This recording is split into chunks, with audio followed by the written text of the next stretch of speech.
أهلا بيكم حبايبي في وصفة جديدة. والنهاردة وصفتنا من الوصفات الحلوة قوي اللي هنعمل فيها أحلى وأجمل نوع من الحلويات الشرقية. هنعمل كده بسكوت ميكس ما بين البيتيفور وما بين البسكوت.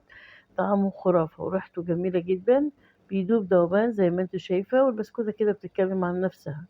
يلا بقى بينا نشوف هنعمله مع بعض ازاي وبأقل التكلفة. ويا ريت الفيديو لو عجبك ما تنسيش الاشتراك واللايك. ويلا بينا.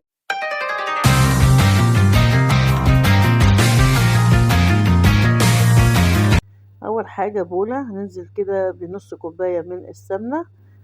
هنا اي نوع سمنه حابه تستخدميها، او الزبده برضو تنفع. هنزل عليهم بنص كوبايه من السكر ورشه من الفانيليا، وابتدي اقلب كده لغايه ما الخليط الاصفر عندنا يبقى لونه ابيض. هتفضلي تقلبي، شوف الخليط بقى لونه ابيض ازاي وده وبقى كريم ازاي، ده المطلوب. بعد كده بقى هجيب نص كوبايه من الزيت، وابتدي انزل على الخليط اللي كنا ضاربينه، وبرضو استمر كده في الضرب لغاية ما يبقى بالشكل اللي انتوا شايفينه كده. عندنا كوبايتين ونص من الدقيق، والدقيق لازم يكون منخول كويس قوي.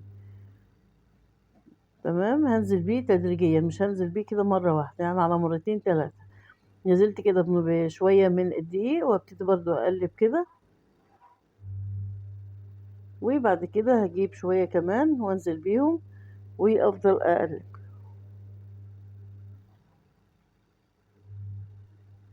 وعندنا نص كوباية من سميد البسبوسة، وهنا لازم سميد البسبوسة يكون ناعم، مينفعش اجيب الخشن. خدي بالك وانت تجيبي السميد اللي هو بيبقى ناعم بالشكل ده كده. احط نص كوباية وابتدي اقلب كده، واشوف العجينة في ايدي شكلها ايه، هل سايحة احط تاني ولا. فكده تمام قوي. نزلت كمان بربع كوباية من جوز الهند، ونص معلقة من البيكنج باودر. وهاخد كده المكونات كلها مع بعض وابتدي اعجن. عجن كده يعني فرك بالايد كده، مش عجن يعني. بتعامل معاه زي البيتوفور زي البسكوت، زي ما انتم شايفين كده، عجينة جميلة جدا. طالما العجينة مش قاقتش في ايدك وطرية كده وبتتشكل بسهولة، تبقى كده تمام. طبعا هجيب معلقة زي كده او اي شكل عندكم او بايدكم. فهنعمل بالتشكيل بالشكل ده كده، يعني شكل المركب كده.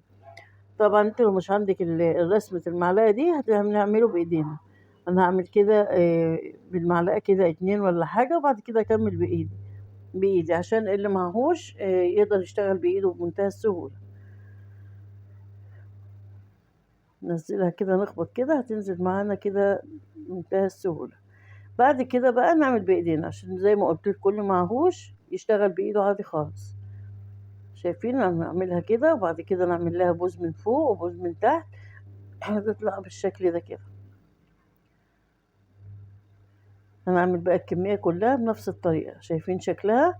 هكمل بقى كده حبايبي، تكون وصفتنا انتهت اللي عملنا فيها كده البسكوت. جامع كده ما بين بسكوت وما بين البيتفور. طعمه حلو قوي وبيدوب ذوبان. اتمنى وصفتنا تكون عجبتك، واتمنى ان انت تجربيها. اشوفكم بخير في وصفة جديدة. باي باي.